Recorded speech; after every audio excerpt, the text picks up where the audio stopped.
মনটা বড্ড খারাপ আমার। কলিকাল চলছে বাংলাদেশে। এক কাজ করো, এই নাসিরকে ডাকো। সে কি বলতে চায়? বিএনপি নেতা কর্মীরা কোথায় তোমরা? আসো, হোশে ফিরে আসো। হোশে বেহুশ হয়ে গিয়েছ গরিব কোথাকার। এই নাসির, তামিমার নাসির না, এই যে এনসিপির নাসির, তাকে খবর দাও আর তার কথাগুলো মনোযোগ দিয়ে শোনাও। এই গরিবরা শোনাও। ক্ষমতার লোভে আপনারা বেহুশ হয়ে গিয়েছেন।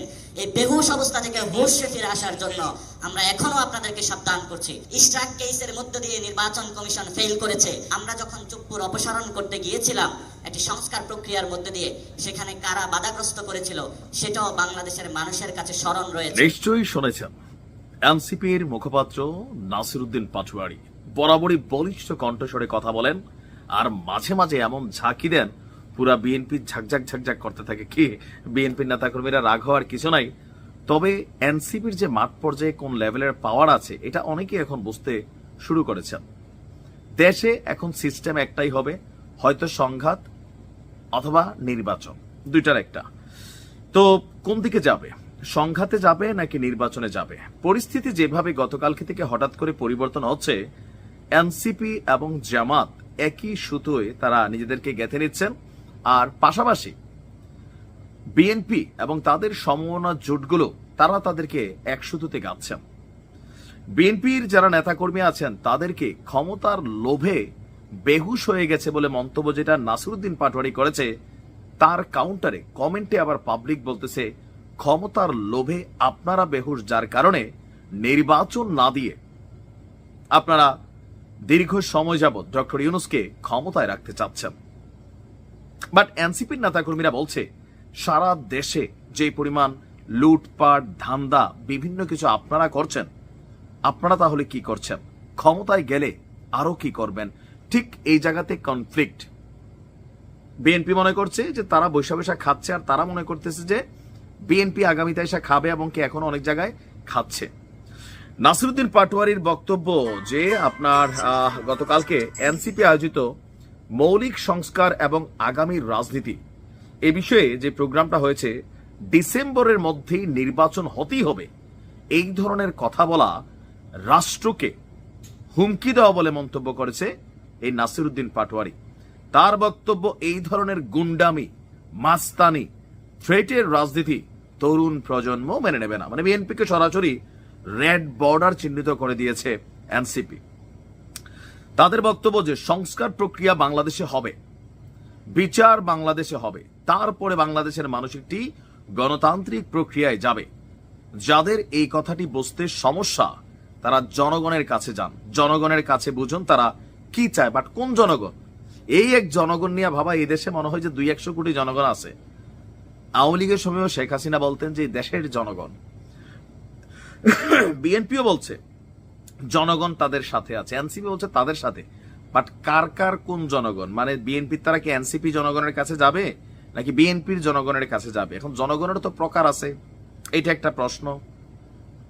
এই যে ভাষাটা, আমি মনে করি যে এনসিপির মাঝে মাঝে ভাষা প্রয়োগে একটু সচেতন হওয়া উচিত। মাঠের বাস্তবতা বোঝা উচিত। সরকারের প্রটোকল ছাড়া এনসিপি ছাত্র দলের সামনে রাজনৈতিক দল হিসাবে, আমার ধারণা, বা বিএনপির সামনে একটা রাজনৈতিক দল হিসাবে আধা ঘন্টা টিকবে না বাংলাদেশে। প্রত্যেকে লুকিয়ে গর্তে চলে যাবে, 5-10 জন হয়তো মাঠে থাকবে। বাস্তবতা কিন্তু এইটা, যদি সরকারের প্রটোকল না থাকে। কারণ এনসিপি একটা রাজনৈতিক দল, তারা ক্ষমতায় যাবার জন্য তারা রাজনীতি করছে।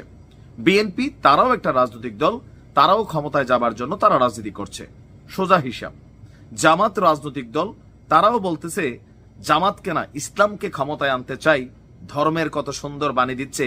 এটাও কেউ কেউ বলছে যে ধর্মকে ব্যবহার করা বন্ধ করেন, রাজনীতির পথে আসেন। এই যে ত্রিমুখী লড়াই, আর ডক্টর ইউনূসের আরেকটা লড়াই। তবে আপনি দেখেন NCP, Jamaat Islam, doctor Yunus, Japan, Bangladesh, NCP, মানে জামাত, ইসলাম প্লাস এনসিপি, একই কথা কিন্তু তারা তিনজনই বলছে। প্রথমে সংস্কার, দ্বিতীয়ত বিচার, তারপরে হচ্ছে নির্বাচন। আর এই শব্দগুলোর গুরুত্ব অনুধাবন করে বিএনপি মনে করছে আগামী জুন মাসে জীবনও নির্বাচন হবে না। কারণ সংস্কারই তো শেষের খবর নাই, হিসাবেরই নাই। তাহলে এই সংস্কার কবে হবে? আর বিচার, আওয়ামী লীগের বিচার, আওয়ামী লীগের কে দেশে আছে? শুধুমাত্র আওয়ামী লীগ করতে কোনো অন্যায় অপরাধ করে না এরকম কিছু মানুষ আপনি ধৈর্য নিয়ে আসতে পারবেন, কিন্তু এটা সুষ্ঠু প্রক্রিয়া বিচার করতে হলে যারা আওয়ামী লীগের অপরাধীরা আছে সবাই তো দেশ ছাড়া, আপনি রায় দিতে পারবেন। তা আওয়ামী লীগকে তো এমনি নিষিদ্ধ করে দেওয়া হয়েছে, বাট এই বিচার কি একজনের বা এটা একদিনে সম্ভব? সো এই জিনিসগুলাকে বিবেচনা করে বিএনপি মনে করছে যে তারা নির্বাচনটা আগে চাচ্ছে, যে নির্বাচন করে আপনারাও নির্বাচনে আসেন। দেশের জনগণ যদি এনসিপির পক্ষে থাকে তাহলে ফাইন, জনগণ এনসিপির ভোট দিবে। জামাতের পক্ষ থাকলে জামাতকে ভোট দিবে, বিএনপির পক্ষে থাকলে বিএনপিকে ভোট দিবে। তবে বিএনপির পুঙ্গি বাজাচ্ছে হচ্ছে একদম রুট লেভেলের যেই লুটপাটকারী মেন্টালিটিতে যারা বসে আছে, যে দল ক্ষমতায় আসলে সিএনজি স্ট্যান্ড খাবো, রাস্তাঘাট খাবো, বালুরঘাট খাবো। তো এনসিপি কি খাচ্ছে না? সেনাবাহিনীর গাড়িতে হাত দিয়া এনসিপির জেলা সংগঠক না উপজেলা সংগঠক গ্রেপ্তার হয়েছে না? বৈষম্য বিরোধীরা কি লুটপাট চাঁদাবাজি করতেছে না? সবাই করতেছে। তবে বিএনপি বড় দল, তাদেরটা আলোচনায় বেশি আসে, বাকিদের গুলা কম আসে। জামাতেরও তো আছে কিনা? কম বেশি সবাইরই কিন্তু এই দোষে দূষিত। বাট এখন এই লড়াইটা আসলে কোথায় গিয়ে থামবে, জনগণ কোন দিকে মোড় নিবে, কোন জনগণ কোন দিকে যাবে, সব মিলিয়ে আসলে বোঝাটা কষ্টকর। তবে বিএনপির বিরুদ্ধে রাজনৈতিকভাবে যে প্রতিপক্ষগুলো আছে তারা কিন্তু অনেকটা ভারী হচ্ছেন। বাট বিএনপি মনে করছে এই ভারিত্বের পেছনে ডক্টর মোহাম্মদ ইউনূস সরকারের ফুললি সাপোর্ট আছে। গতকালকেও রিজনা বলছিলেন তরুণরাই নেতৃত্ব দিবে আগামীর বাংলাদেশকে। তো এই তরুণ বলতে তো আমরা সব দেখি এনসিপিতে, বিএনপিতে সব বুড়াদের দল, জামাত ইসলামেও মোটামুটি বুড়াদেরই দল, তরুণ দলটা আছে শুধুমাত্র এনসিপিতে। যদিও তাদের এখনো নিবন্ধন হয় নাই, হয়তো আগামী দিনে নিবন্ধন হবে, নির্বাচনে আসবেন।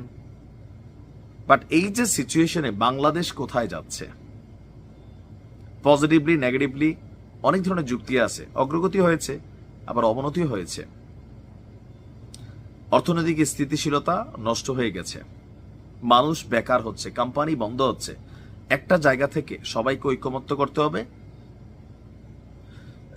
নির্বাচন দিলে নির্বাচনের দিকে যাবে, নির্বাচন না দিলে কবে দিবে সেটার একটা রূপরেখা থাকবে।